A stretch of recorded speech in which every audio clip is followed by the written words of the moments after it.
বিসমিল্লাহির রহমানির রহিম। বিসমিল্লাহ আসসালাতু ওয়াসসালামু আলা রাসূলিল্লাহ সাল্লাল্লাহু আলাইহি ওয়াসাল্লাম। গত ডিসকাশনে আমরা যেটা করেছিলাম asset liability and business entity concept এটাতে ছিলাম। তোমাদের এখানে অ্যাসেটের যে ডিফিনিশনটা দেওয়া আছে, অ্যাসেটের ডিফিনিশনটা এতটা সুন্দরভাবে লেখা নেই। অ্যাসেটের ডিফিনিশন সবচেয়ে সুন্দরভাবে দেওয়া আছে আইএফআরএস এর কনসেপচুয়াল ফ্রেমওয়ার্ক। আইএফআরএস এর কনসেপচুয়াল ফ্রেমওয়ার্কে যদি কোনো একজন পড়ো, তুমি একটু পড়ো এখানে কি লেখা আছে, একটু লাউডলি পড়ো। An asset is a present economic resource controlled by the entity as a result of the past events. An economic resource is a right that has the potential to produce economic benefits. This section discusses three aspects of those definitions. Rights. See paragraphs 1.6, Okay.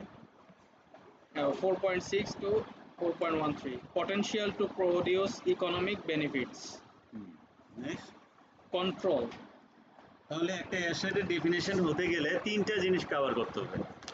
একটা হলো right, একটা হলো economic benefit, একটা হলো control. Right জিনিসটা কি? অ্যাসেটের যে মালিকানাটা, অ্যাসেটের মালিকানাটা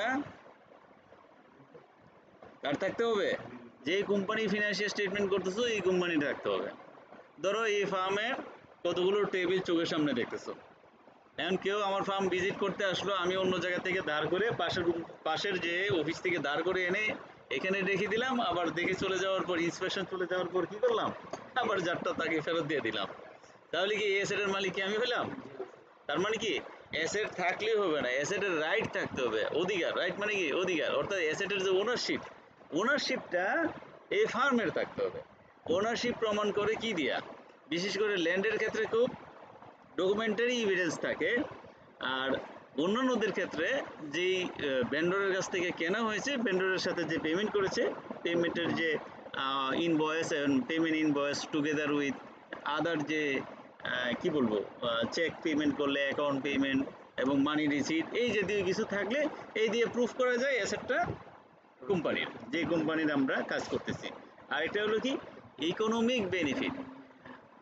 প্রথম কথা হলো অ্যাসেট কি দিয়ে শুরু হয়? আমি যে অতীতে বলেছিলাম অ্যাসেট এবং এক্সপেন্ডিচার ফান্ড আউটফ্লো দিয়ে শুরু হয়।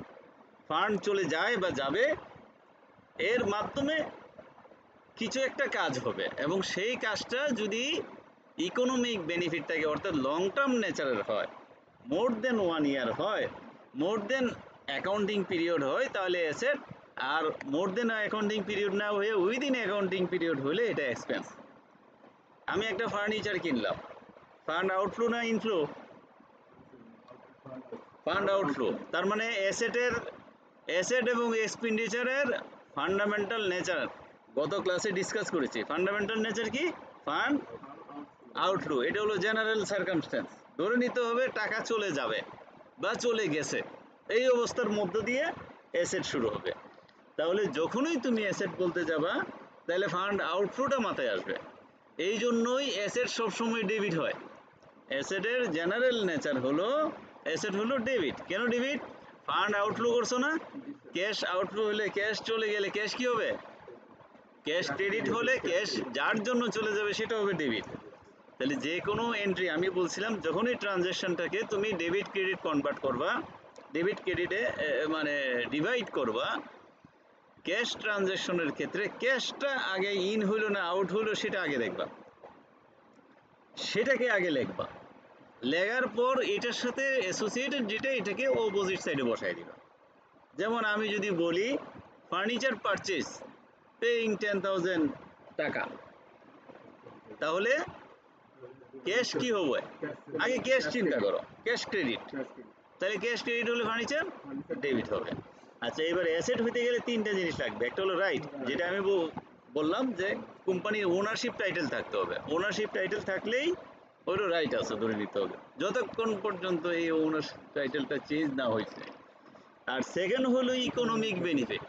অ্যাসেট বলতে গেলে বোঝা যাবে তুমি যে একটা জিনিস এনে কিনে রেখেছো, এটার দ্বারা ইকোনমিক বেনিফিট পাইতে হবে। ইকোনমিক বেনিফিট চিনার এখানে তোমাদের এখানে লেখা নাই। ইকোনমিক বেনিফিট চিনার দুইটা উপায় আছে। এই দুইটা উপায় একটা মনে রাখতে হবে, যে একটা হলো যেই কোম্পানি বা যেই এন্টিটি আছে সেই এন্টিটির কি হবে, ইনকাম বেড়ে যাবে, ইনকাম বেড়ে যাবে, রেভিনিউ বেড়ে যাবে। যেমন মেশিনারি, মেশিনারি দিয়ে কি তৈরি হয়, প্রোডাক্ট তৈরি হয়, প্রোডাক্ট কি হয়, বাজারে বিক্রি হয়, বিক্রি হলে সেখান থেকে কি টাকা আসে, এই জন্য মেশিনারি কি তোমার অ্যাসেট, কারণ এটা ইকোনমিক বেনিফিট আছে। ইকোনমিক বেনিফিট কি, এটার দ্বারা প্রোডাক্ট তৈরি হচ্ছে। আচ্ছা, ইকোনমিক বেনিফিট আরও একভাবে প্রমাণ করা যায়, সেটা হলো যে কোনো কারণে এক্সপেন্ডিচার কমে যাবে। যেমন সফটওয়্যার, সফটওয়্যার না থাকলে কি হইতো, 4-5 জন মিলে লিখতে হইতো, তাই না? সফটওয়্যার থাকার কারণে কি 5 জন 10 জনের কাজ একজন করতে পারতেছে, তাহলে কি কস্ট কমছে। সফটওয়্যারের ফলে যে ম্যানুয়াল যে ওয়ার্ক, ম্যানুয়াল ওয়ার্কের আওয়ার, ওয়ার্কিং আওয়ার, এগুলো কমছে। এটাকে বলা হয় ইকোনমিক বেনিফিট। ইকোনমিক বেনিফিট বলতেই বোঝায় যে আইদার এটা দিয়া ডাইরেক্টলি ইনডাইরেক্টলি তোমার রেভিনিউ ইনক্রিজ করবে অথবা কস্ট ডিক্রিজ করবে, দুটোর যে কোনো একটা জিনিস হতেই হবে, তাহলে বোঝা যাবে ইকোনমিক বেনিফিট। এখন তোমরা ফার্মে বসে আছো, তোমরা কিসের কাজ করো, অডিটের কাজ করো, অডিটের ফাইল জমা দিলে কি হয়, রেভিনিউ আসে, তার মানে এটা কি রেভিনিউর কাজে ব্যবহৃত হচ্ছে, তাহলে ইকোনমিক বেনিফিট আসতে হবে। অর্থাৎ অ্যাসেটটা কি, এখন তোমার একটা অ্যাসেট কিনলা, অ্যাসেটটা কি, অ্যাসেটটা হলো তুমি একটা বিমান কিনছো, কি করবা, তুমি ঢাকা থেকে চিটাগাং আসা যাওয়া করবা, কারণ তুমি বিমান চালাইতে জানো না, পাইলট নাই, জীবনও স্টার্ট দিয়ে দেখো নাই, এইটা এনে কি করছো, এয়ারপোর্টে বেঁধে রেখে দিছো, দিনের পর দিন মাসের পর মাস, এভাবে 15 বছর গেছে, এটা পোকা টোকা খায়াটা নষ্ট হয়ে গেছে। It is not asset. তার মানে কি, এই অ্যাসেটের দ্বারা, এটা অ্যাসেট ততক্ষণ পর্যন্ত হবে না যতক্ষণ পর্যন্ত এটারে যে উদ্দেশ্য, একটা অ্যাসেটের তো প্রত্যেকটা অ্যাসেটের কি একটা অবজেক্টিভিটি থাকে, যেই অবজেক্টিভিটির জন্য তুমি এটা কিনেছো সেই অবজেক্টিভিটি স্টার্ট করেছো। অ্যাসেট হতে গেলেই কিন্তু মনে রাখতে হবে, যেই কাজে কিনেছো সেই কাজ তোমাকে স্টার্ট করতে হবে, আর তুমি যদি এটা স্টার্ট না করো, it is not your asset.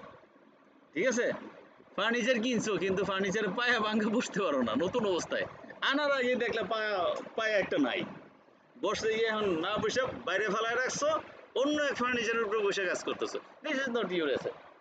Asset হতে গেলেই কি লাগবে, ইকোনমিক বেনিফিট লাগতে হবে, এটা মনে থাকবে। ইকোনমিক বেনিফিট সম্পর্কে বুঝাইতে পারছি সঠিকভাবে। থার্ড নাম্বারটা কি, কন্ট্রোল। অ্যাসেট তোমার, নিয়ন্ত্রণ যদি আরেকজন ব্যবহার করে তাইলে অ্যাসেট এটা তোমার হবে না।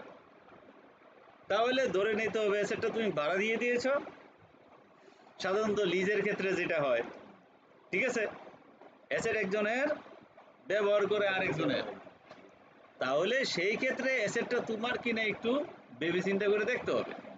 এটা যদি এমন হয় যে কন্ট্রোলটা তোমারই আছে, অর্থাৎ অ্যাসেটটা যেই চুক্তি করছো যার সাথে, এই চুক্তির মাধ্যমে অ্যাসেটটা তোমার হাতছাড়া হয়ে যাবে না, তাইলে তোমার। আর যদি কোনো কারণে এটা হাতছাড়া হয়ে যায় তাহলে অ্যাসেটটা তোমার না।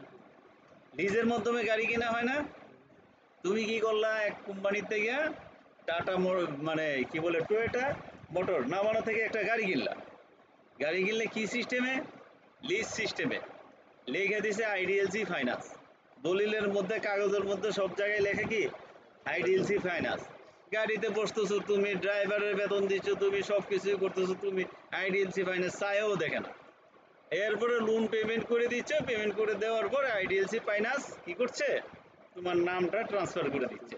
হ্যাঁ, তাহলে আইডিএলসি ফাইন্যান্স কি সত্যিকার অর্থে এটার মালিক? হ্যাঁ, আবার এগ্রিমেন্টের লেখাও আছে যদি 1 বছর পরে গাড়িটা নষ্ট হয়ে যায়, গাড়িটার দাম 20 লাখ টাকা, 1 বছর পরে নষ্ট হয়ে গেলে তোমাকে 17 লাখ টাকা দিতে হবে।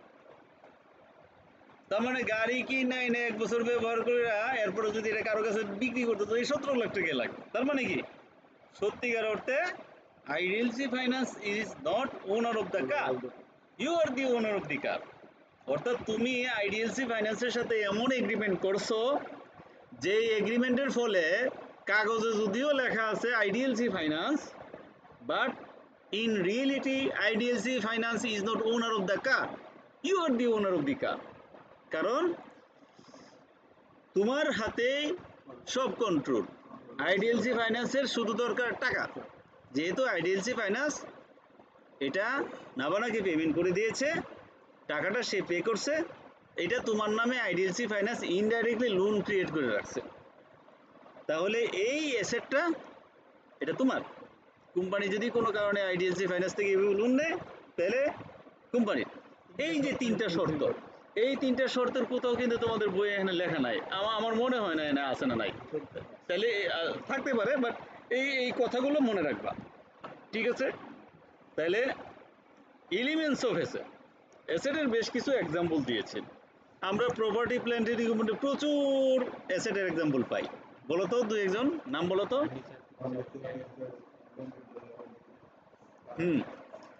না, প্রপার্টি প্ল্যান্ট এগ্রিমেন্টে হ্যাঁ হ্যাঁ এই জিনিসগুলো আছে। ক্যাপিটাল ওয়ার্ক ইন প্রোগ্রেসও কিন্তু আছে, এটা মনে রাখবা। হ্যাঁ, যে কোনো অ্যাসেট আন্ডার কনস্ট্রাকশন আছে সেটাও কিন্তু অবশ্যই part of property plant and equipment. আর আছে ইনটেনজিবল অ্যাসেট। ইনটেনজিবল অ্যাসেটে আছে সফটওয়্যার, পেটেন্ট রাইট, ঠিক আছে, লাইসেন্স, ট্রেডমার্ক, এই ধরনের কতগুলো আইটেম আছে যেগুলো হলো ইনটেনজিবল অ্যাসেট। আর সেপারেট আরেকটা অ্যাসেট আছে যেটার নাম হলো গুডউইল, এটা totally different types of asset. আর এই হলো তোমার অ্যাসেট। আর কিছু কিছু আছে অ্যাসেট খুব কুইক শেষ হয়ে যায়, নেক্সট ওয়ান অ্যাকাউন্টিং ইয়ারের মধ্যে যায়, কারেন্ট অ্যাসেট যেটাকে আমরা বলি। সেই কারেন্ট অ্যাসেটগুলোর এক্সাম্পলগুলো বলো তো।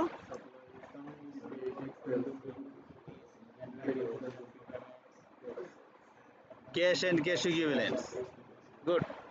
So these are the definitions of asset. Other than cash, all are fund outflow. Okay. এবার আসো liabilities. জাস্ট এটার উল্টায় দিলেই হলো লায়াবিলিটিস, ঠিক আছে? অ্যাসেটের উল্টায় দিবা, হয়ে যাবে লায়াবিলিটিস। এখানেও লায়াবিলিটিসের সুন্দর ডেফিনিশন আছে।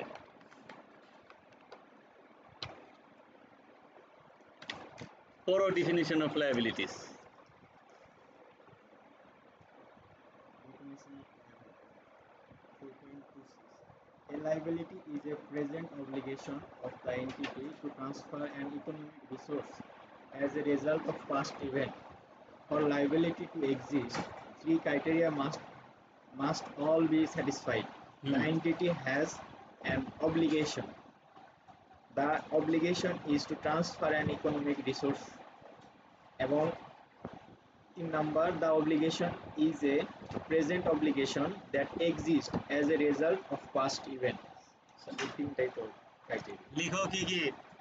এক number The entity has an obligation. Obligation. Obligation মানে কি?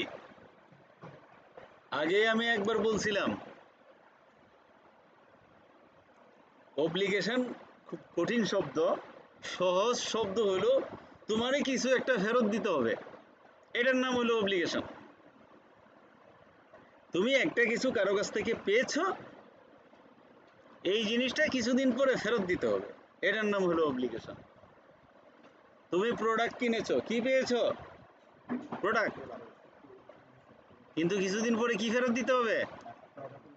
ওই টাকা ফেরত দিতে হবে, অথবা প্রোডাক্ট যদি খারাপ কিছু পড়ে তাহলে খারাপ প্রোডাক্ট ফেরত দিতে হবে, তাই তো? এই যে ফেরত দেওয়ার যে সিস্টেম, এই যে ফেরত দেওয়ার যে প্রসিডিউর, এই যে ফেরত দেওয়ার যে ইচ্ছা, যে এমন একটা তুমি ট্রানজ্যাকশন কারো সাথে করেছো যার কারণে তোমাকে ফান্ড ফেরত দিতে হবে, এটার নাম হলো অব্লিগেশন, এটার নাম হলো লায়াবিলিটি। তারপরে The obligation is to transfer. The obligation is to transfer an economic resource. এই অব্লিগেশনটা কি ধরনের অব্লিগেশন? অর্থাৎ তুমি যে ফেরত দিবা, কি ফেরত দিবা? ওই টাকা ফেরত দিবা অথবা কোনো অ্যাসেট ফেরত দিবা। সেটা টাকা অ্যাসেট কিভাবে হইতে পারে? তুমি প্রোডাক্ট কিনেছো, এটার যে পেমেন্ট ভ্যালু এটা ফেরত দিয়ে দিবা, অথবা কি করবা, তুমি তার কাছে প্রোডাক্ট বিক্রি করে সেটা অ্যাডজাস্ট করবা। কোনো না কোনোভাবে তোমার রিসোর্স আউটফ্লো হয়ে যাবে, রিসোর্স চলে যাবে, ইনডাইরেক্টলি রিসোর্স তোমাকে, টাকা তোমাকে অদূর ভবিষ্যতে কিছু একটা ফেরত দিতে হবে। ওকে, The obligation সবাই লেখা। The obligation is a present obligation. আচ্ছা, এই প্রেজেন্ট অব্লিগেশন লিখলেই হবে, আর কিছু না। প্রেজেন্ট অব্লিগেশন মানে কি? প্রেজেন্ট অব্লিগেশনটা তুমি যেই এগ্রিমেন্ট অথবা তুমি যেই তার সাথে অ্যারেঞ্জমেন্টে গিয়েছো, সেই অ্যারেঞ্জমেন্টটা বর্তমানেই গিয়েছো, এমনটি না যে তুমি 10 বছর পরে গিয়েছো এখন তুমি চিন্তা করতেছো। একটা এক্সাম্পল দিলে তোমরা সহজে বুঝবা। ধরো এই অফিস ভাড়ার জন্য আমরা আলোচনা করলাম মালিকের সাথে, ভাড়া কত? 55,000 টাকা। আমি দেখে টেকে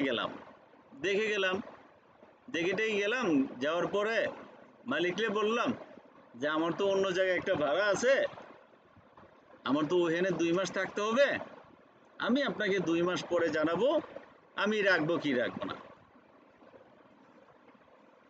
অথবা আমি তার সাথে এগ্রিমেন্ট সাইনই করে ফেললাম, কিন্তু বললাম যে এটা হলো মে মাস, আমি আসবো জুলাই মাসের 1 তারিখ থেকে। এগ্রিমেন্ট সাইন, ঠিক আছে, কি হয়ে গেল? অব্লিগেশন হয়ে গেছে না? এগ্রিমেন্ট তো সাইন হয়েছে, আমার টাকাও তো চলে যাবে, ঠিক আছে, দুইটা শর্ত পূরণ হয়েছে না? অব্লিগেশনও হয়েছে, কারণ এগ্রিমেন্ট যেহেতু সাইন করছি টাকা যাইবে, মানে ইয়েও হবে। আর আমি বুঝতেছি আমাকে কিছু টাকা প্রতি মাসে কত করে দিতে হবে? 55,000 টাকা। কোন তারিখ থেকে দিতে হবে? জুলাইয়ের 1 তারিখ কি আসছে? তাহলে যতক্ষণ পর্যন্ত জুলাইয়ের 1 তারিখ না আসছে ততক্ষণ পর্যন্ত এটা লায়াবিলিটি না। ক্লিয়ার? যখন জুলাইয়ের 1 তারিখ শুরু হবে, পিরিয়ড এক্সপায়ার হবে, তখন এটা লায়াবিলিটি। তাহলে কি লায়াবিলিটি সম্পর্কে বিস্তারিত জানতে পারছো? This is call present obligation. Present obligation মানে হলো তোমাকে এই মুহূর্তে টাকা দেওয়ার জন্য তুমি বাধ্য। তুমি এখন হয়তো তার কাছ থেকে একটা টাইমিং ফেসিলিটিস পেয়েছো, বাট তোমাকে দেওয়া উচিত এই মুহূর্তে। ক্লিয়ার? বুঝতে পেরেছ? ওকে, থ্রি ক্রাইটেরিয়াস। নাম্বার 1 কি কি? অব্লিগেশন, হ্যাঁ, রিসোর্স আউটফ্লো হবে। থার্ড হলো প্রেজেন্ট অব্লিগেশন। ওকে, আচ্ছা, লায়াবিলিটি কয়েক ধরনের আছে, এটা পরবর্তীতে অন্য জায়গায় পাবা, আমি তোমাদেরকে ক্লিয়ার করে দিই। একটা হলো পেয়েবল, আর একটা হলো প্রভিশন, আর একটা লায়াবিলিটি না, কিন্তু একটা অন্যরকম শব্দ আছে, সেটাকে বলা হয় contingent liability. This is not liability of balance sheet item, অর্থাৎ এসএফপিতে এটা বসে না। এই 3টা জিনিস পাবা। ইন্টারন্যাশনাল স্ট্যান্ডার্ড 37 এই জিনিসটা সুন্দরভাবে লেখা আছে, তোমাদের বইয়েও এই 3টা পাবা। সুতরাং লায়াবিলিটি বা পেয়েবল, পেয়েবল জিনিসটা কি? লায়াবিলিটি সবগুলোকে এই 2টাকে বলা হয়, থার্ড লাইন আইটেমকে বলা হয় না। তাইলে পেয়েবল জিনিসটা কি? পেয়েবলের মধ্যে 3টা শর্ত তোমরা পড়ছো, একটা কি? অব্লিগেশন, আর একটা কি? হ্যাঁ হ্যাঁ, মাঝখানে যে ইকোনমিক রিসোর্স ট্রান্সফারটা, ইকোনমিক রিসোর্স ট্রান্সফারের পরিমাণটা যদি তুমি একেবারে অ্যাকচুয়াল করতে পারো যে এত টাকা যাবে, তাইলে এটার নাম হলো পেয়েবল। যেমন ট্রেড পেয়েবল, তাই না? তুমি প্রোডাক্ট কিনেছো, কত টাকার প্রোডাক্ট কিনেছো, ইনভয়েসে লেখা আছে, হ্যাঁ 5 লাখ টাকার প্রোডাক্ট কিনেছো, 5 লাখ টাকা মধ্যে 2 লাখ পে করেছো, 3 লাখ বাকি আছে, তাহলে 3 লাখ ফিগার তুমি জানো, তাই তো? This is call payable. পেয়েবলের ফিগারটা হবে অ্যাকচুয়াল, ঠিক আছে? তিনটেই শর্ত, কিন্তু এই যে রিসোর্সের পরিমাণটা তুমি একুরেট ফিগার জানো। ডিসেম্বর মাসের স্যালারি, সরি এটা কি মাস? মে মাস। এপ্রিল মাসের স্যালারি কি পেয়েবল, কারণ ফিগারটা তুমি ক্যালকুলেশন করেছো, যেহেতু এপ্রিল 30 পার হয়ে গেছে, ক্যালকুলেশন করেছো, তুমি অ্যাকচুয়াল ফিগারটা জানো, স্যালারি পেয়েবল। ইলেকট্রিসিটি বিল, তোমার কাছে বিলের কাগজ এখনো আসে নাই, তুমি কি জানো? তাহলে কি করবা? সহজ কথা বলো, অনুমান করবা, বাংলা কথা বলো। প্রভিশন শব্দের অর্থ সঞ্চিতি মঞ্চিতি ভবিষ্যৎ ব্যবস্থা, এসব কঠিন ওয়ার্ড বলবো না, সহজ ভাষা। প্রভিশন শব্দের অর্থ হলো অনুমান, ঠিক আছে? তুমি এই প্রভিশন শব্দটা আরেকটা জায়গায় পাবা, ইনকাম ট্যাক্সে পাবা, প্রভিশনাল অ্যাসেসমেন্ট। প্রভিশনের খাঁটি সহজ শব্দ হলো এস্টিমেট বা অনুমান। তুমি একটা অনুমান করে একটা ফিগার লিখবা, অনুমানটা এমন হতে হবে যেটাকে বলা হয় রিলায়েবল এস্টিমেট। প্রভিশন তাহলে তো এস্টিমেটই লিখতো, কেন প্রভিশন লিখছে? এটার কারণ আছে। প্রভিশন জিনিসটার আসল অর্থ হলো রিলায়েবল এস্টিমেট, অর্থাৎ তুমি যে অনুমানটা করছো, এই অনুমানের পিছনে এটার একটা ইতিহাস আছে, কোনো কোনো বেসিসে তুমি এটা করতে হবে। এমনি এমনি অনুমান করলে হবে না। লিখে দাও 5 লাখ টাকা ইলেকট্রিসিটি বিল আসবে, আসবেই তো, পরের মাসে গিয়ে অ্যাডজাস্ট করো, এসব চলবে না। তোমার অনুমানের একটা ভিত্তি থাকতে হবে। ভিত্তি কি? এটা কি মাস? এপ্রিলের বিল খুঁজতেছ, মার্চের বিল তোমার কাছে আসছে, যদি না এসে থেকে ফেব্রুয়ারি বিল আসছে, ধরো ফেব্রুয়ারি বিল আসছে, তুমি বললে ফেব্রুয়ারি বিলের সাথে মার্চের বিল সেম হবে, ফেব্রুয়ারি বিলের সমানেই লিখে দিলা, হতে পারে এটা একটা অনুমান। আবার চিন্তা করলাম যে কোয়ার্টারলি তো আমাদের কোনো কোনো মাসে কাজ বেশি হয়, কোনো কোনো মাসে কম হয়। গত বছরের এপ্রিল মাস দেখলাম, গত বছরের এপ্রিল মাস দেখলে, এই বছরের এপ্রিল মাস দেখলে, যেহেতু একই ধরনের কাজ, তাহলে গত বছরের এপ্রিল মাস, গত বছরের যে এপ্রিল মাস, গত বছরের এপ্রিল মাসে কাজ যেরকম ছিল, এই বছরের এপ্রিল মাসে কাজ এরকমই থাকবে। আমাদের ডিসেম্বর মাসে কাজ বেশি থাকে, তাই তো? এখন গত বছরের এপ্রিল মাসে কাজ কম থাকে। গত বছরের এপ্রিল মাস ধরো 300 ইউনিট ব্যবহার করছো, তাহলে এই বছরও 300 ইউনিট ধরে নাও। গত বছরে মনে করো রেট ছিল 8 টাকা পার ইউনিট, এখন হয়ে গেছে 10 টাকা, তাহলে 300 গুণন 10 ধরো, এটা একটা বেসিস হইতে পারে। অথবা আরেকটা কি বেসিস হইতে পারে, লাস্ট 2-3 মাসের অ্যাভারেজ কইরা আমি একটা নিলাম। তার মানে কি, প্রভিশন হতে গেলে কি হতে হবে? You must have a judgmental calculation, একটা জাজমেন্টাল বেসিস লাগবে, একটা জাজমেন্টাল ক্যালকুলেশন লাগবে। তুমি যে ফিগারটা পেয়েছো, ফিগারটার উৎস লাগবে, সোর্স লাগবে। Without source you cannot make any provision. Clear? এবং তুমি যদি অনুমান করো, অনুমানটা আকাশ পাতাল হবে না।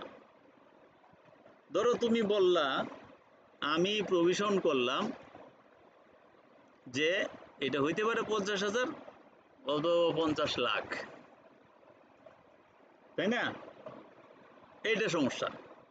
তবে হ্যাঁ, এই ধরনের অনুমান কিছু কিছু ক্ষেত্রে বড় কোম্পানির জন্য ঠিক আছে। গ্রামীণ ফোনের ফিনান্সিয়ালস করতেছ, তোমার 50,000 আর 50 লাখ খুব বেশি পার্থক্য নাই, কিন্তু করতেছো আমাদের ফিনান্সিয়াল স্টেটমেন্ট, তাইলে কিন্তু বিশাল পার্থক্য। তাহলে এটা জাজমেন্টটা ওই রকম করতে হবে, অর্থাৎ আমি যে প্রভিশনটা করতেছি এটা ওই ফিগারটা কতটুকু ম্যাটেরিয়াল, এটাকে বলা হয় কনসেপ্ট অফ ম্যাটেরিয়ালিটি। তোমরা ম্যাটেরিয়ালিটি কনসেপ্ট আগে পড়েছো, আলোচনা করেছি, তাই না? ওকে, তাইলে লায়াবিলিটি সম্পর্কে বোঝা গেল।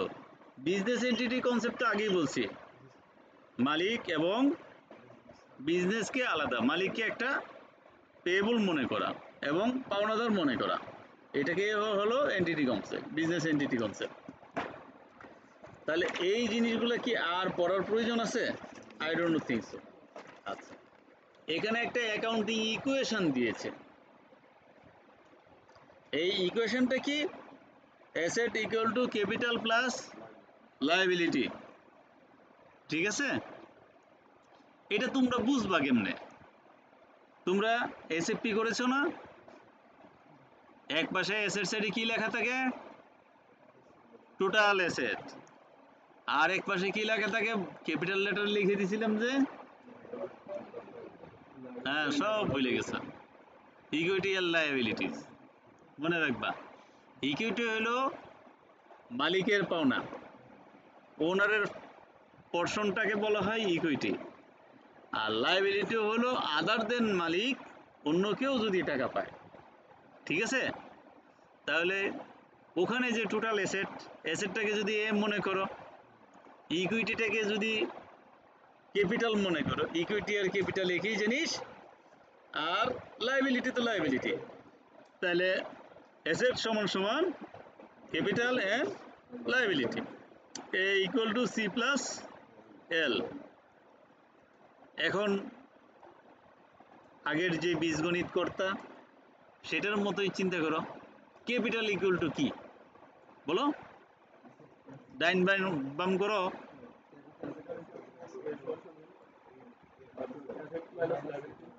এ minus L, asset minus liability, মনে থাকবে? লায়াবিলিটি সমান কি? ঠিক আছে? তাহলে এগুলো কি মনে রাখার জন্য কি হ্যাঁ অন্য কিছু চিন্তা করার দরকার আছে? আচ্ছা, এখন একটা এক্সাম্পল দিয়েছে তারা, দ্য বিজনেস। আচ্ছা, এই এক্সাম্পলটা তুমি পড়ো, পড়ে তারপরে এটা সমাধান বলো তারা যেটা বলছে। Continue from the business as a separate entity. Example above. The business began by owning the cash the Charlie has put into it. Cost of unit to 2,500. The business is a separate entity in accounting terms, and so it owes the money to Charlie as capital. তাহলে 2,500 Charlie capital ওস করে, মানে টাকা দিছে বিজনেসে। The accounting capital is the investment of money earned with the intention of earning a return. A business owner invests capital with the intention of earning profit. As long as the money is invested, accountants will treat the capital as money owed by the owner by the business. When Charlie sets up the business, cash at bank, capital investment 2,500, we can express Charlie initial accounting equation as follow. এখানে sir result দিয়ে দেওয়া আছে, এই তো, মানে এটার কি হবে? Asset cash at bank equals capital plus liability.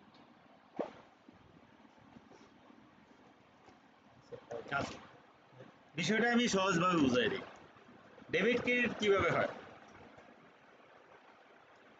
Debit credit হতে পারে বিভিন্নভাবে। একটা অ্যাসেট কমে আরেকটা অ্যাসেট হইতে পারে। অ্যাসেটের সাধারণ অবস্থায় কি ডেবিট না ক্রেডিট? মনে আছে? কোনো অ্যাসেট কমে গিয়ে আরেকটা অ্যাসেট বাড়তে পারে। তাহলে যেই অ্যাসেট কমে যাবে অ্যাসেটের সাধারণ অবস্থা ডেবিট, এটা রিভার্স করবা, ঠিক আছে? আর যে অ্যাসেট বাড়বে সেটারে ডেবিট করবা। আবার কিছু কিছু ক্ষেত্রে কি করতে পারে, দুইটা সাইডেই বাড়তে পারে। একটু আগে ও যে এক্সাম্পলটা দিল, এই এক্সাম্পলের ফলে কি ক্যাশ এট ব্যাংকে কত হলো?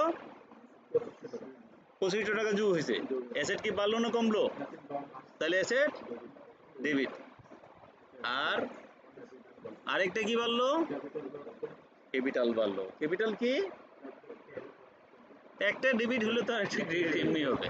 আর আমরা বুঝতে পারছি যে ক্যাপিটাল এন্ড লায়াবিলিটি ওই দুইটা হলো ক্রেডিট। ওকে, এই হলো সাধারণ অবস্থান। তারপরে আর কি এগুলো পড়ার দরকার আছে? যে কোনো এন্ট্রি বললে পারবে না, তোমাদের পারা উচিত। ওকে, নেক্সট প্রসিড অন। এরপরে আর এইগুলোতে যাওয়ার দরকার নেই। এইগুলো আর কি করবো, এগুলো তো পারবাই।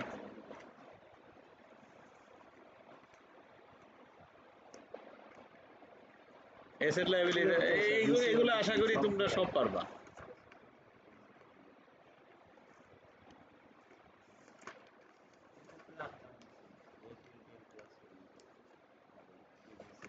আচ্ছা, একটু কনসেপচুয়াল কিছু এখানে টার্ম লেখছে, সেটা হলো তোমার ক্রিয়েটর,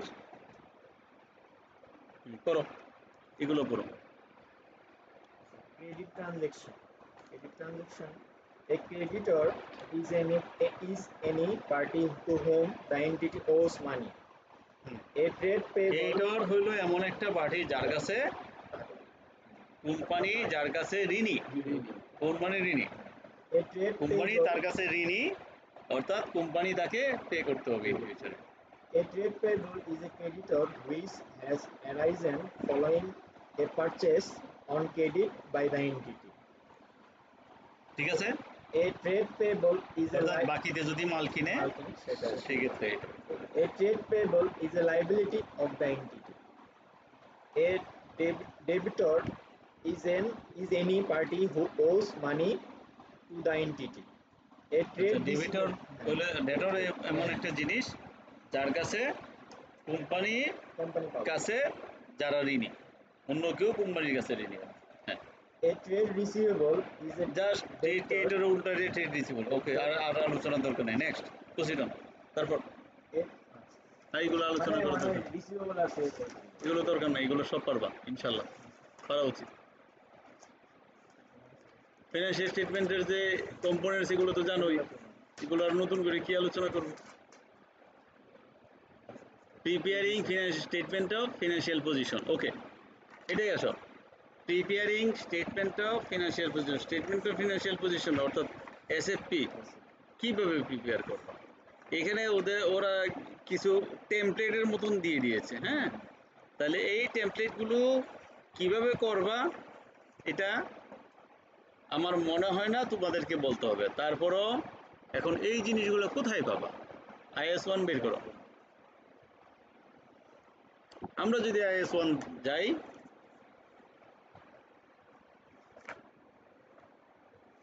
ওখান থেকে শিখবা, ওখান থেকে শিখলে তাহলে কনসেপ্টটাও ক্লিয়ার হবে।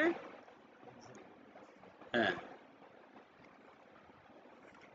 মনেও থাকবে। এবং আমাদের যে ফিনান্সিয়াল স্টেটমেন্ট আলহামদুলিল্লাহ একবারে ইন্টারন্যাশনাল স্ট্যান্ডার্ডই করা আছে, সুতরাং একবার চোখ বুলাইলে এইগুলা তোমাদের কোনো অসুবিধা হবে না।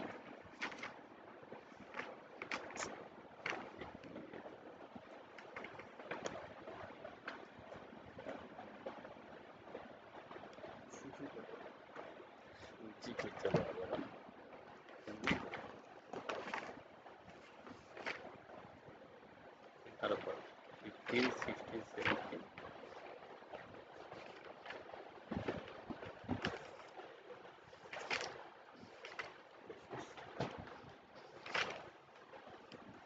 হ্যাঁ, প্যারা 54 ইন্টারন্যাশনাল স্ট্যান্ডার্ড 1 তুমি পড়ো।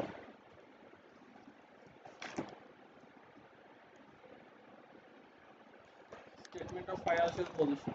Information to be presented in the statement of financial position. The statement of হ্যাঁ, financial একটু তাহলে স্টেটমেন্ট অফ ফাইন্যান্সিয়াল পজিশনের মধ্যে লাইন আইটেম হিসাবে এখানে যেই কথাবার্তাগুলো লেখা আছে, যে লাইন আইটেমগুলো লেখা আছে, এই লাইন আইটেমগুলো এই নামে স্টেটমেন্ট অফ ফিনান্সিয়াল পজিশনে লিখতে হবে।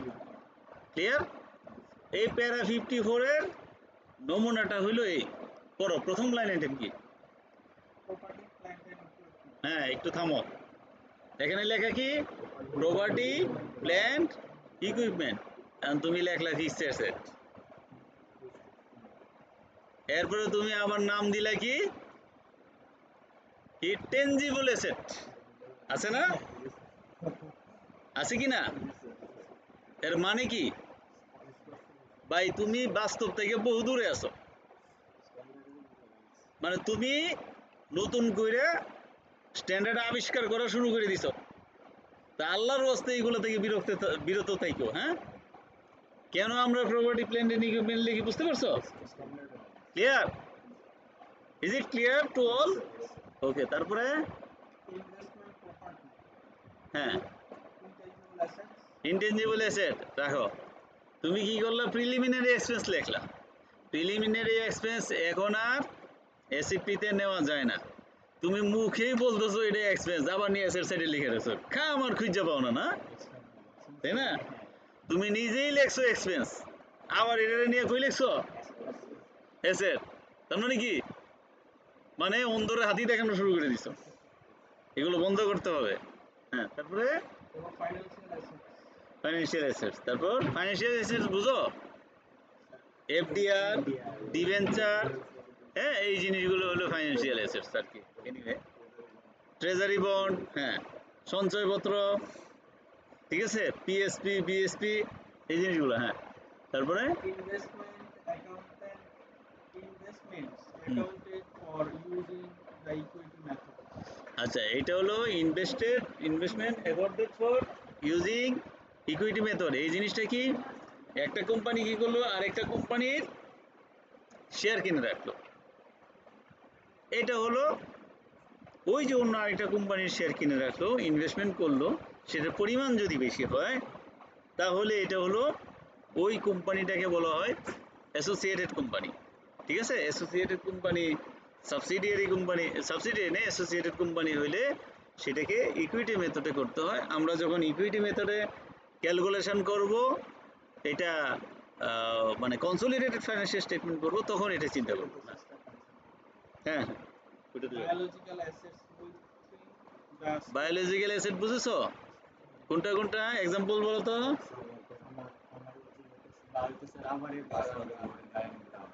গাছ, তারপরে হ্যাঁ, এটা অবশ্যই বিষয় হচ্ছে গবাদি পশু, গরু হইতে পারে, হ্যাঁ, মহিষ হইতে পারে, মাছ হইতে পারে, চাটা একটু পরে, মানে ক্রপস জাতীয়। বলো এগুলোকে বায়োলজিক্যাল অ্যাসেট বলা হয় কেন?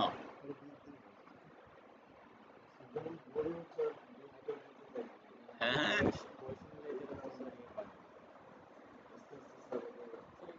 Agricultural জিনিস এটার এটার আসল অবজেক্টিভিটিটা বলতে পারো নাই। তুমি একটা আম গাছ লাগাইলা, লাগাইলা কি? আমের একটা বড়া বা চারা, একটা আটি, তাই তো? আটি কয়টা লাগাইছো? গাছ হইলো কয়টা? আম কি একটা ধরবে নাকি? কতগুলা? অনেক, মানে কয়টা? গুনতে পারবা? আবার যদি মন চায় একটাও নাও ধরতে পারে। তার মানে কি? বায়োলজিক্যাল অ্যাসেট মানে এমন এক ধরনের অ্যাসেট যেটা তোমার ওয়ান টু মেনি হতে পারে, এবং এটা অনেকটাই আনপ্রেডিক্টেবল। গরু 1 বছর পর পর কি, গরু ছিল কিনে আনছে একটা, 1 বছর পর কি হইলো? দিল বাছুর। হইলো কয়টা? আরেকটা বাছুর দিল। এরপরে কয়টা হইলো? বাছুর যদি মরে যায়, চিন্তা করো, বাছুর যদি মরে যায়, গরু কিনে আনলা যদি পরের দিন মরে যায়, ইনস্ট্যান্ট শেষ। ফার্নিচার যদি কিনে আনো 10,000 টাকা, এটা মনে করো আসার মাসার যাই দাও, কিছু একটা তো থাকবে। হ্যাঁ, গরুর কি কিছু থাকবে? মানে ইনস্ট্যান্ট লস। মানে এমন এক জিনিস, বায়োলজিক্যাল অ্যাসেট হলো এমন একটা জিনিস, if it grows geometrically, and if it get damaged, it also damaged geometrically. তোমার পুকুরে মাছ আছে, কি করলো? বন্যায় বাসায় দিল, পরের দিন গিয়ে দেখলাম মাছ টাছ কিছুই নেই, কয়েকটা সাপ আছে, তাই না? এমনও হতে পারে। যাই হোক, তো বায়োলজিক্যাল অ্যাসেট সম্পর্কে আমরা বুঝতে পারছি, এই জন্যই বায়োলজিক্যাল অ্যাসেট বলা হয়। আচ্ছা, তারপর ইনভেন্টরিজ, তোমরা লেখলে স্টকস, কি লেখো কি না? হ্যাঁ, লেখো না? স্টকস লেখছো, এখানে কি লেখা? এখন তোমরা ভুল না ইন্টারন্যাশনাল স্ট্যান্ডার্ড ভুল? হ্যাঁ, বুঝতে পারছো? তাহলে চেঞ্জ করার দরকার আছে। কেউ কেউ স্টকস এন্ড স্টোরস লেখে, হ্যাঁ লেখে কি না? তো এদেরকে হয় আইএফআরএস শিখায়ও, অথবা তাদেরকে বললো আইএফআরএসটা একটু পরিবর্তন করে দিতে, তাহলে আমরা তাদের কাছ থেকে শিখি। নেক্সট, অ্যাকাউন্ট রিসিভেবল লেখলা, ট্রেড ডেটরস লেখলা, সানড্রি ডেটরস লেখলা, সানড্রি মান্ড্রি যা কিছু আছে সব ডাস্টবিনে ফেলা। অ্যাকাউন্ট রিসিভেবল লেখা যায়, কেন লেখা যায় তোমাকে বলি। অ্যাকাউন্টস রিসিভেবল ইউএস গ্যাপে ইউরোপিয়ানরা অ্যাকাউন্ট রিসিভেবল শব্দটা ব্যবহার করে, এটা দোষের কিছু না। কিন্তু সানড্রি ডেটর মেটর এগুলো লেখো না, ঠিক আছে? সানড্রি মান্ডির থেকে বেরিয়ে এসো, ঠিক আছে? No more sundry debtors allowed to write. Account receivable লিখতে পারো, কারণ ইউএস গ্যাপে যদি দেখো অ্যাকাউন্ট রিসিভেবল শব্দটি আছে। Okay, next, carry on. হ্যাঁ, ক্যাশ এন্ড ক্যাশ ইকুইভ্যালেন্ট, তুমি লেখলা cash in hand, cash at bank, ঠিক আছে? এইসব ওয়ার্ড না, একটাই। তুমি কি ক্যাশ ইন হ্যান্ডও ব্যালেন্স শিটে নিলে, এসএফপিতে নিলে, ক্যাশ এট ব্যাংকও এসএফপিতে লেখলা, আবার পেটি ক্যাশও এসএফপিতে লেখলা। মানে এই ধরনের পাই তো, তাই তোমাদেরকে জিজ্ঞাসা করলাম তোমরা এরকম করো কিনা। এইরকম এসব করা থেকে কি, যেহেতু আমাদের চোখের সামনে ইন্টারন্যাশনাল স্ট্যান্ডার্ড এসে হাজির, এসব করা থেকে কি আমাদের বিরত থাকতে হবে। হ্যাঁ, তাহলে এসের সাইড মোটামুটি তুমি কভার করেছো, you already covered so far. এরপরে বলো। The total of assets classified as held for sale and assets included in disposal group. Non current asset held for sell একটা আছে বিজনেস কন্টিনিউশনের জন্য, একটা হলো ডিসকন্টিনিউড বিজনেসের জন্য। যে কোনো অ্যাসেট যদি কিছু থাকে ডিসকন্টিনিউড বিজনেসের জন্য, তাহলে এটা আলাদা করে রাখতে হবে। তোমার মনে করো তোমার দুইটা প্রোডাক্ট আছে, একটা প্রোডাক্ট হলো তুমি শ্যাম্পু তৈরি করো, আর একটা হলো সাবান তৈরি করো। তোমার সাবান তৈরি করতে, এক একটা সাবান তৈরি করতে 70 টাকা খরচ হয়, ইউনিলিভারের লাক্স পাওয়া যায় 65 টাকায় খুচরা মার্কেটে এমআরপি। তোমার সাবান চলবে? হ্যাঁ, এটা তো বোঝাই যাচ্ছে চলবে না। এখন প্রোডাক্ট বিক্রি করতে পারতেছে না, সাবানের ফ্যাক্টরি মোটামুটি করোনার সময় যে বন্ধ হয়েছে, আর বন্দর দরজা খুলো নাই, তাহলে এটাকে বলা হয় ডিসকন্টিনিউড অপারেশন।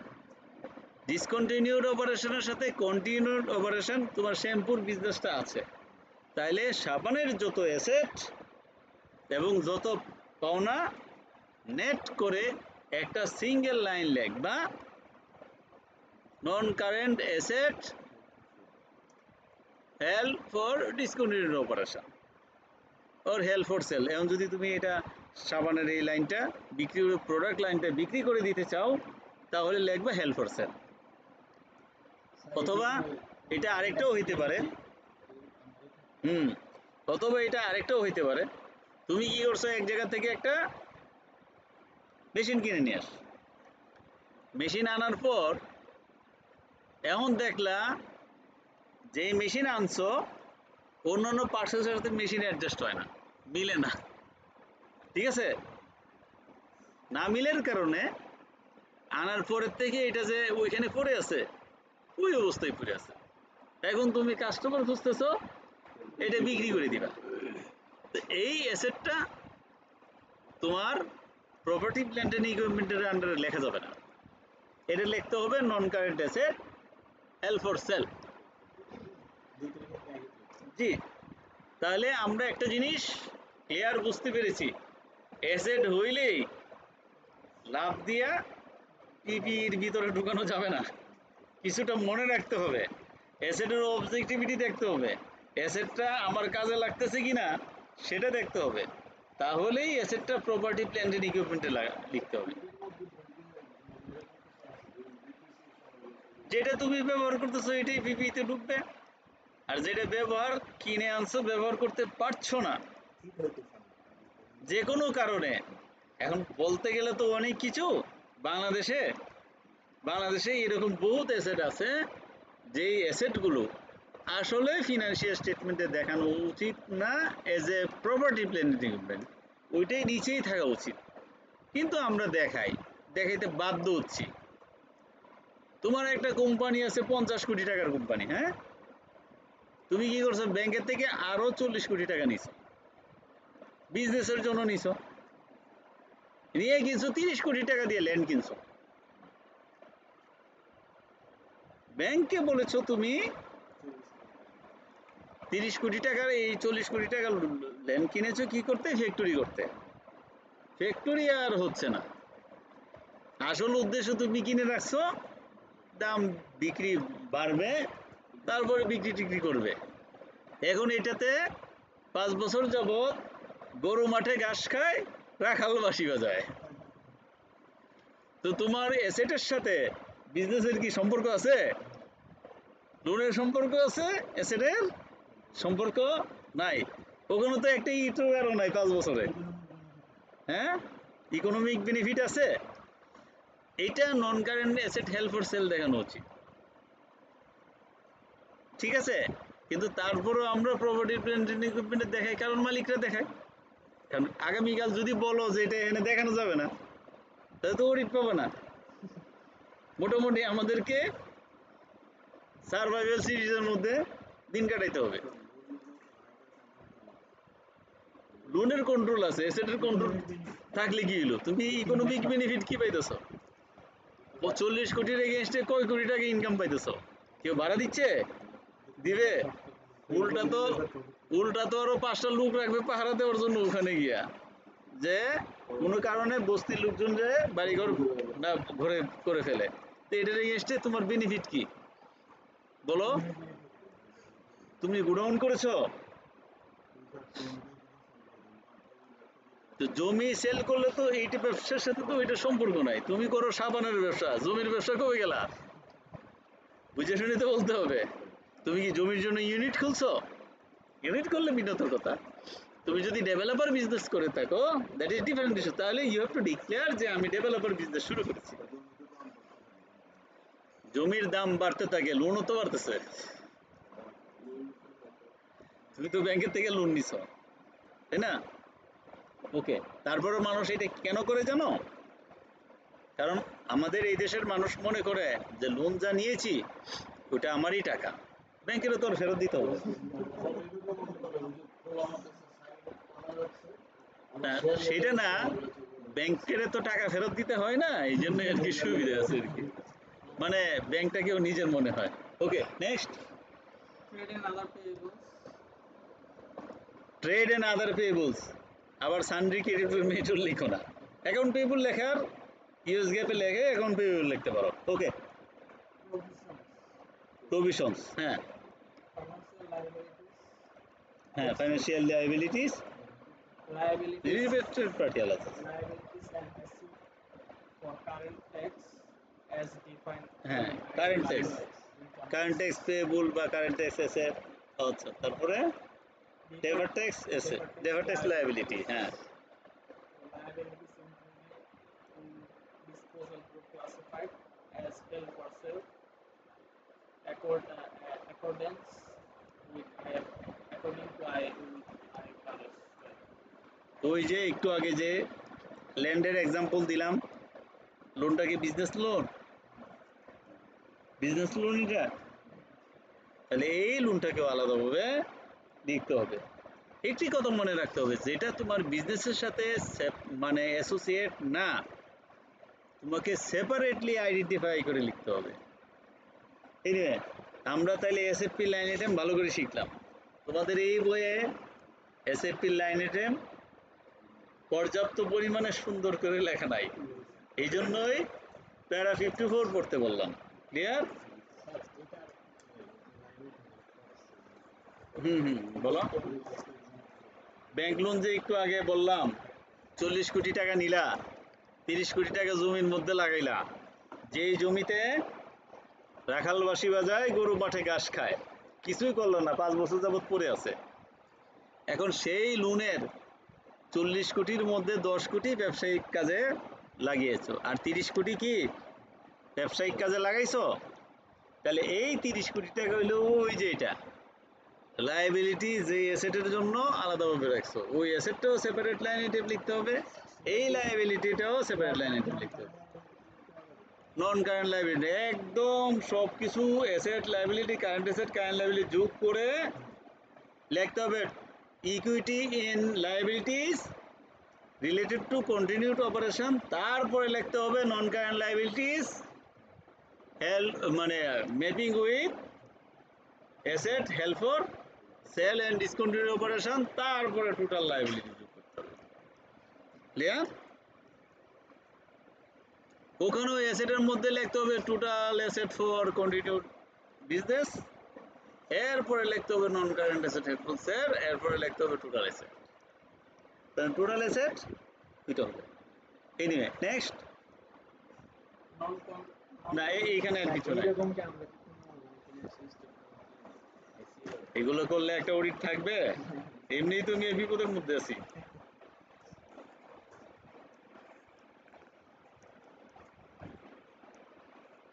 এগুলো এই দেশের মানুষ বুঝে না, যে যেটা বুঝে না তারা কি বুঝাইবো বলো? আচ্ছা, তোমাদের এইখানে লেখা আছে interactive question 5 preparing A statement of financial position, এখানে কতগুলো লাইন আইটেম দিয়া তারপরে বলছে এসএফপি বানাইতে, ঠিক আছে?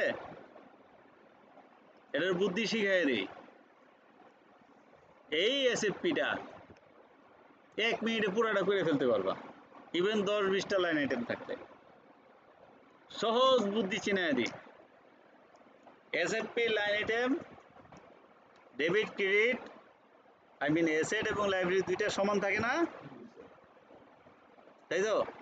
তাহলে এখন টোটাল লাইন আইটেম অর্ধেক কোথায় যাবে? আর অর্ধেক তুমি কি করবা, যেটা অ্যাসেট চিনো অ্যাসেট সাইডে বসাবা, যেটা লাইবিলিটি চিনো লাইবিলিটি সাইডে বসাবা।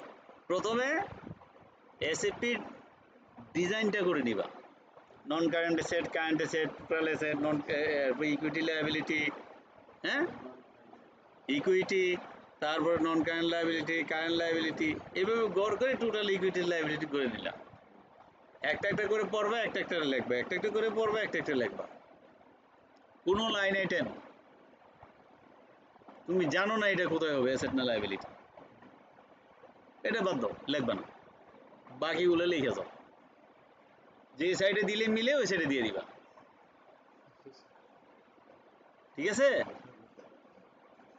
তাহলে সময়ও কম লাগবে, দুইটা সহজে মিলে যাবে। ক্লিয়ার? আগে ড্রয়িং করে নিবা। এবার আসো PNL, statement of profit or loss. একই অবস্থা, পিএনএলও এভাবে করা যাবে না, পিএনএলটা করতে হবে অন্যভাবে। পিএনএল এর জন্য এখানে প্যারা আছে,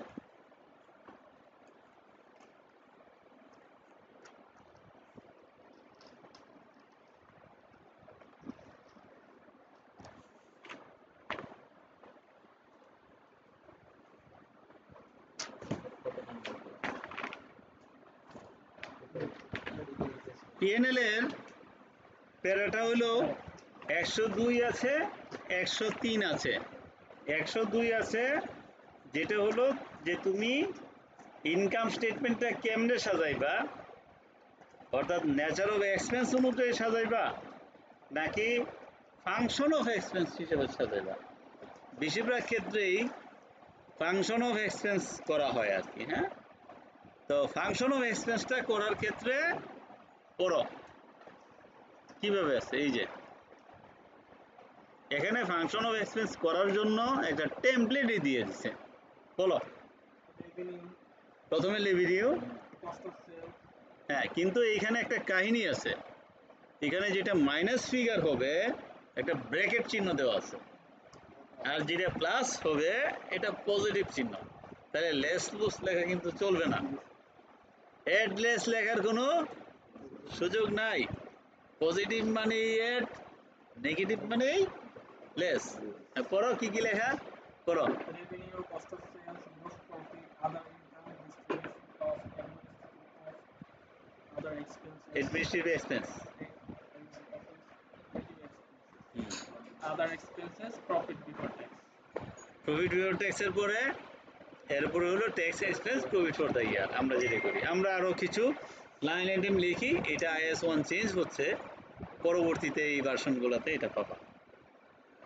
তাহলে এখানে এই বিষয়গুলো দেওয়া আছে, তারপরে শেষ, আর তো আলোচনা করার প্রয়োজন নাই। আচ্ছা, এইগুলো অঙ্কগুলো করতে হবে। হ্যাঁ, আচ্ছা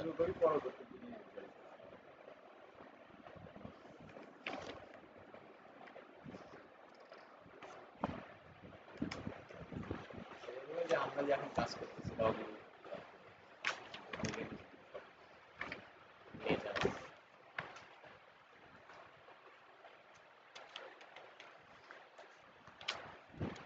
পরের চ্যাপ্টারটা হলো রেকর্ডিং ট্রানজ্যাকশন। তো এখানে বেশ কিছু জিনিস আছে যে জিনিসগুলো তোমাদের শিখতে হবে। সেলস সিস্টেম, কাস্টমারের কাছ থেকে অর্ডার পায়,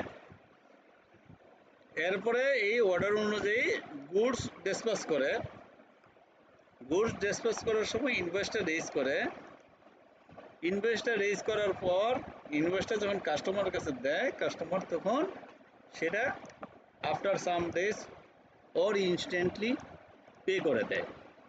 এই হলো সেলস সিস্টেম। পারচেজ সিস্টেমে কি, সেলস সিস্টেমে উল্টাইলেই পারচেজ সিস্টেম। মাল কেনার সময় একটা অর্ডার দেওয়া হয়, পিউ বা পারচেজ অর্ডার, তারপরে গুডস রিসিভ করা হয় এবং ইনভয়েস রিসিভ করা হয়, তারপরে সাপ্লায়ারকে পেমেন্ট দিয়ে দেওয়া হয়। এই হলো সিস্টেম। একটা ইনভয়েসের ভিতরে কি কি লাইনের থাকে এগুলো একটু মুখস্থ করে নিন।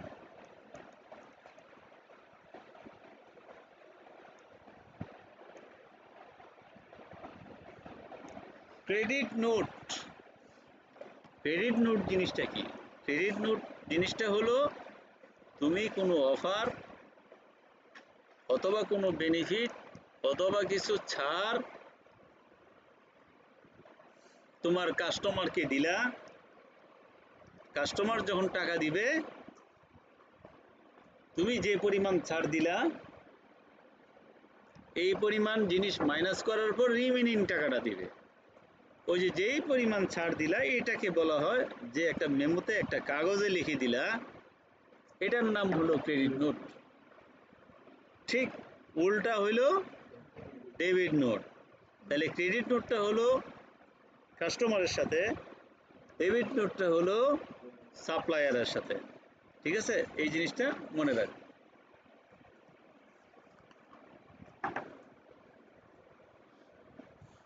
ব্যাট, ব্যাট দুইটার ক্ষেত্রে প্রযোজ্য, একটাকে বলা হয় ইনপুট ব্যাট, আরেকটাকে বলা হয় আউটপুট ব্যাট। ইনপুট ব্যাট কোনটা? যেটা ইন হওয়ার জন্য যে ব্যাট, এটাই ইনপুট ব্যাট। কি ইন হচ্ছে? At the time of purchase goods in হচ্ছে।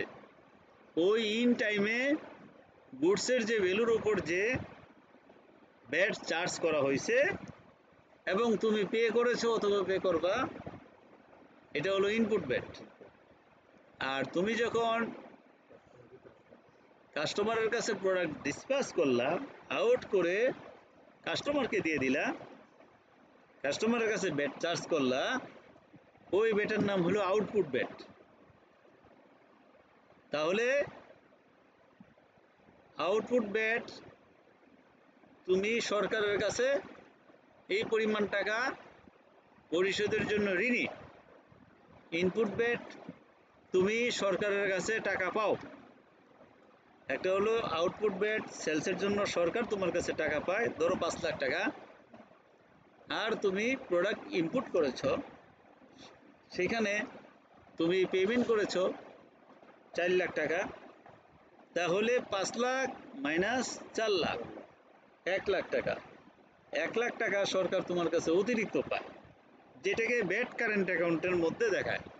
Bad current account can be either liability or asset. Generally এটা অ্যাসেট হয়, কারণ তুমি আগেই সাফিসিয়েন্ট ব্যালেন্স রাইখা তারপর ব্যবসা বাণিজ্য করো, তো তখন তুমি 1 লাখ টাকা ওখানে দেখাবে নেগেটিভ হয়ে আছে, ঠিক আছে? এটাই হলো ব্যাড কারেন্ট অ্যাকাউন্টে লায়াবিলিটি, ব্যাড কারেন্ট অ্যাকাউন্টে অ্যাসেট সাইডে হলো ব্যাড। এখন তুমি জমা দিছো 5 লাখ টাকা, ধরো প্রথমে তুমি ব্যাড কারেন্ট অ্যাকাউন্ট খোলার পরেই সরকারের কোষাগারে চালানের মাধ্যমে 5 লাখ টাকা জমা দিছো, ঠিক আছে, যেহেতু বিক্রি করবা। তারপরে তাইলে তোমার কি হলো, তোমার এখন ব্যাড কারেন্ট অ্যাকাউন্টে অ্যাসেট সাইডে 4 লাখ টাকা থাকবে, কারণ তোমার আউটপুট ব্যাড হলো 5 লাখ, ইনপুট ব্যাড হলো 4 লাখ, নেট হলো 1 লাখ, তুমি জমা দিছো 5 লাখ, 5 লাখ থেকে 1 লাখ কমে যাবে, থাকবে 4 লাখ। এই 4 লাখ ব্যাড কারেন্ট অ্যাকাউন্টে পজিটিভ ডেবিট সাইডে অ্যাসেট সাইডে থাকবে। এটা তুমি অ্যাডভান্স ডিপোজিট প্রিপেমেন্টের মধ্যে অ্যাসেট সাইডে লিখে দিবে ব্যাড কারেন্ট অ্যাকাউন্ট।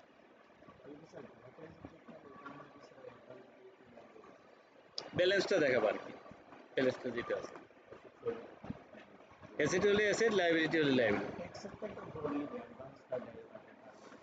এই একই ধরনের।